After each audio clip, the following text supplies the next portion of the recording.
You'll notice, by the way, speaking of cultural informants, that the guided questions that you're supposed to pick a couple of while you're there, they all end by saying, check out your assumptions with a local cultural informant. And in that case, it probably would be best not to use Jumana Khulud, but use a Moroccan person. But I think we've gone through these questions more or less. Yes, yeah. Clarification on this piece. When you were talking about point number 2, so okay, I need to maybe go back and look at the agenda, but my assumption is we're doing SIT stuff during the daytime, and then evening time was non-SIT stuff, but host family stuff. So, but I'm understanding that to mean it doesn't have to be? Well, the schedule, the way the schedule works is you're actually, let's talk about Rabat, because it's a little bit different. Okay. Excuse me. You'll have breakfast in the host family before you go to the center. The center is going to be a few blocks away. You go to the center, we'll go to meetings, we'll do excursion. You'll always come back to the host family for lunch. Okay. Then you'll come back into the group and you'll go back to the host family for dinner. So we're kind of trying to maximize as much time as you can possibly have with the host family. So, yeah. I have some questions about the host family. So did you say that we're one person per host family? So with that, I mean, are they interviewed and checked out? Like, these are families that have been used by SIT Study Abroad we've been running the program there for 20 years. Okay. So yeah, they're well vetted. Right. That doesn't mean that there can't be an individual lack of chemistry with a certain family. Right. That sometimes happens. But they're not, yeah. But I just didn't want to go into a home where there might be something. Yeah, no, they're, yeah. You had a question? Yeah, and number 3 made me think of it, just because they drink a lot of really, really, really sugary tea, and my body chemistry does not do well with that much sugar. So do you have any ideas of like a good way to kind of stay, like, I appreciate, the whole idea of drinking tea together, and I could probably do 1 cup, but like any more than that? You can certainly say that to your family. Okay. And before you go to your family for lunch on the 4th, there's going to be host day orientation. Okay. And so they'll address some of those questions. But yes, in that kind of situation where you're having lots of meals with this family and such, to say, physically, I cannot do that. Okay. It's fine. I don't want to be rude, because I understand. I appreciate that. Yeah. No, it's fair. Yeah. Will the host families provide laundry services, or will they have things we can use to do our laundry? That typically varies. Usually they do have some way that you can do your laundry there.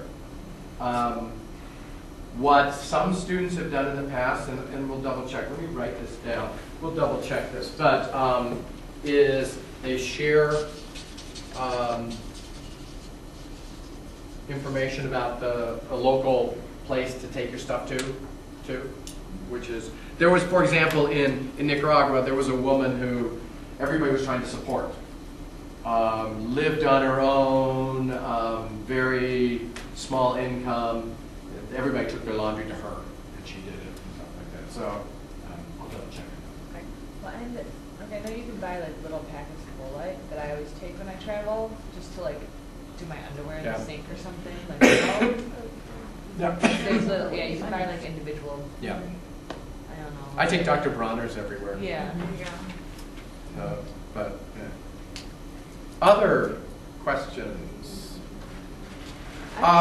Yeah, go ahead. Listen. I was trying to like think of things that I was going to do with my host family at night, and like trying to find like a game that I could play with them, and I didn't know. I'm talking to Mokhtar after this meeting for another project, but I was going to ask him like questions about like so maybe I can post it on Moodle if he. That'd be great. Because like I used to bring like Uno places, but sometimes like in like religious like cards can be seen as gambling. So like those type of cultural considerations, I don't want to like pull out a game of cards and like. Oh, please share that with us. Yeah. Yeah, and everybody, I don't know if you heard the recommendation that chocolates are a good thing to bring to your host family. Remember, you have 2 host families. Chocolates.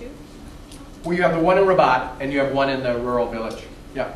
With the homestay families in the past that I've been with, it's been really helpful to bring like just a small photo album of like your family and maybe where you live, your house, yes. and like here with snow and just different interesting things, and not like when you're at those awkward moments of like, hey, what do we talk about now? Then there's automatic conversation starters.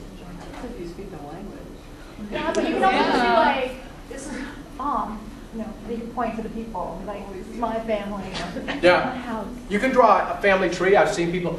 I swear, the best success story I ever saw of someone connecting with a culture was a woman from Chicago, did not speak a word of Spanish, went to El Salvador with me, became fast and tight and deep friends with someone, all through gestures and good attitude. So don't let the language get you down. Just to point out that there is a packing list on there. Yep. Done? Just one more thing about the host family. I know when I travel, I'm very aware of what I put in my body in terms of water and those sorts of things, which is different for people who live there. So can I make the assumption that they've all kind of come through some training, and anytime they provide us with anything, they've boiled the water or whatever? Yes. They have been through training. Okay. And they've, specifically what that training is, in this case, I don't know, but they know about gringo stomachs, they know about water, Yeah, right. they know about, yes. Will we know if they have children, like if we should bring them some Not before we gifts get for there. the children? No. Not before we- The chocolate would have. Yeah, chocolate covers everything, right. But just point out, there is a list on here. Remember, you are responsible for your luggage. No one's going to help you carry it. So make sure it's light, make sure it's easy. Yeah. That brings up a question for me. When we go out during the day, we'll be able to leave our belongings with our host. Of course. Yeah, and you can, I'm 99% sure you'll be able to leave whatever you want in Rabat when you go to Marrakesh and too. So if you want to just take like a day bag for that trip. Oh, with the host family? Yeah, with the host family, Okay. yeah. So, we have to bring a towel. It's a good idea to bring a towel. Yes. ShamWows. Yeah, just travel. Yeah, travel towels. See, little travel towels work. They're great. REI, Yeah. Sam. The favorite store downtown. There, yeah, you can see the travel. It's like a chamois. It's like stuff that soaks up water through your car and like trying to drive your car. Super absorbent.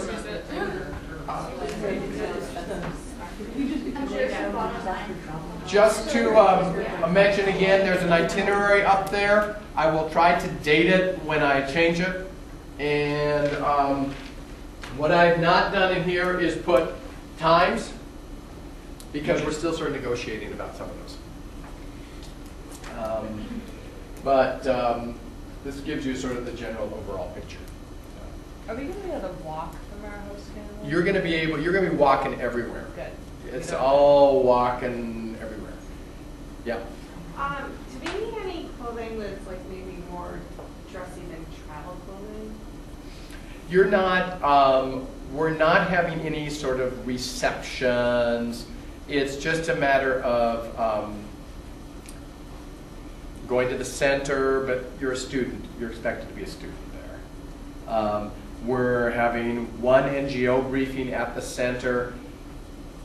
Again, you're expected, it's like this kind of stuff you're wearing here is absolutely fine. You don't have to dress up. Unless all of a sudden you get invited to a wedding when you're over there and you have to go find something.